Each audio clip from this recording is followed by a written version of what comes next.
இன்றைய திருப்பலி வேதாகமா வாசகங்கள். பொதுக்காலம் 9வது வாரம் புதன். முதல் வாசகம் திருத்தூதர் பவுல் தீமோத்தேயுவுக்கு எழுதிய 2ஆம் திருமுகத்திலிருந்து வாசகம்.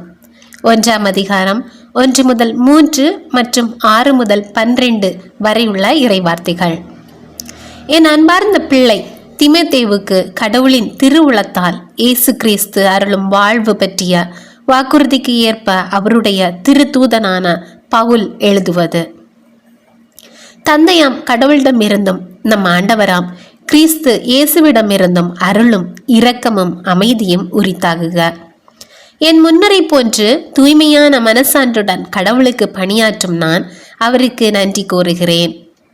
இரவும் பகலும் இடைவிடாமல் என் மன்றாட்டுகளில் உன்னை நினைவு கூறுகின்றேன். உன் மீது என் கைகளை வைத்து திருப்பணியில் அமர்த்திய போது உனக்குள் எழுந்த கடவுளின் அருள் கொடையினை தூண்டி எழுப்புமாறு நினைவுறுத்துகிறேன். கடவுள் நமக்கு கோழை உள்ளத்தினை அல்ல, வல்லமையும் அன்பும் கட்டுப்பாடும் கொண்ட உள்ளத்தையே வழங்கியுள்ளார்.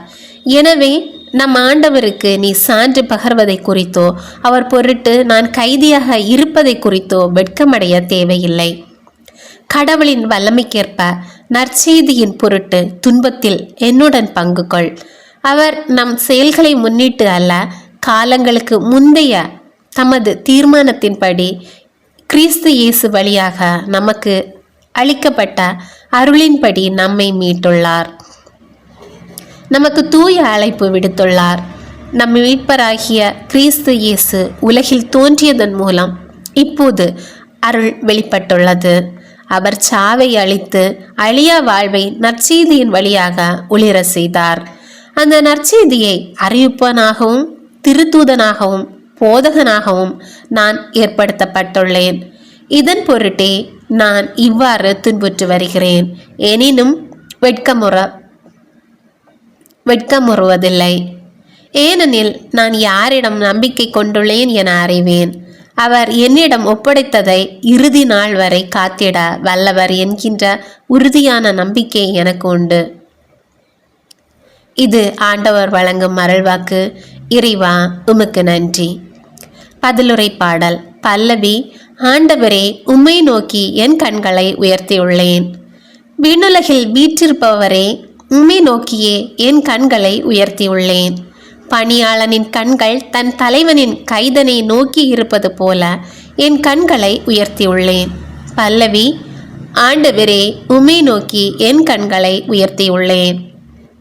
பணிப்பெண்ணின் கண்கள் தன் தலைவியின் கைதனை நோக்கி இருப்பது போல எம் கடவுளாகிய ஆண்டவரே, நீர் எமக்கு இறங்கும் வரை எம் கண்கள் உம்மையே நோக்கி இருக்கும். பல்லவி. ஆண்டவரே, உம்மை நோக்கி என் கண்களை உயர்த்தியுள்ளேன். நற்செய்தி வாசகம். மார்க் எழுதிய நற்செய்தியிலிருந்து வாசகம். 12ஆம் அதிகாரம் 18 முதல் 27 வரையுள்ள இறைவார்த்தைகள். அக்காலத்தில் உயிர்த்தெழுதல் இல்லை என்னும் கருத்துடைய சதுசேயர் இயேசுவை அணுகி, போதகரே, ஒருவர் மகப்பேறின்றி தன் மனைவியை விட்டுவிட்டு இறந்து போனால் அவரை கொழுந்தனை மனைவியாக ஏற்றுக்கொண்டு சகோதரருக்கு வழிமரபு உருவாக்க வேண்டும் என்று மோசே நமக்கு எழுதி வைத்துள்ளார். சகோதரர் 7 இருந்தனர்.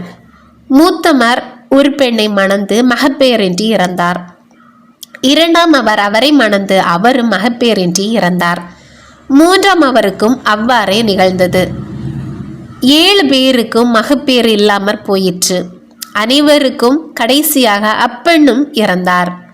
அவர்கள் உயிர்த்தெழும் போது அவர் அவர்களுள் யாருக்கு மனைவியாக இருப்பார்? ஏனெனில் 7 அவரை மனைவியாக கொண்டிருந்தனரே என்று கேட்டனர். அதற்கு இயேசு அவர்களிடம், உங்களுக்கு மறைநூலும் தெரியாது, கடவுளின் வல்லமையும் தெரியாது. இதனால் தான் தவறான கருத்தை கொண்டிருக்கிறீர்கள். இறந்து உயிர்த்தெழும் போது யாரும் திருமணம் செய்து கொள்வதில்லை. மாறாக அவர்கள் விண்ணக தூதரை போல் இருப்பார்கள். இறந்தோர் உயிருடன் எழுப்பப்படுவதை பற்றி மோசையின் நூலில் முட்புதர் பற்றிய நிகழ்ச்சியில் இவ்வாறு வாசித்தது இல்லையா? ஆபிரகாமின் கடவுள், ஈசாக்கின் கடவுள், யாக்கோபின் கடவுள் நானே என்று கடவுள் அவரிடம் சொன்னாரே, அவர் இறந்தோரின் கடவுள் அல்ல, மாறாக வாழ்வோரின் கடவுள். நீங்கள் தவறான கருத்து கொண்டிருக்கிறீர்கள் என்று கூறினார். இது கிறிஸ்து வழங்கும் நற்செய்தி. கிறிஸ்துவே உமக்கு புகழ்.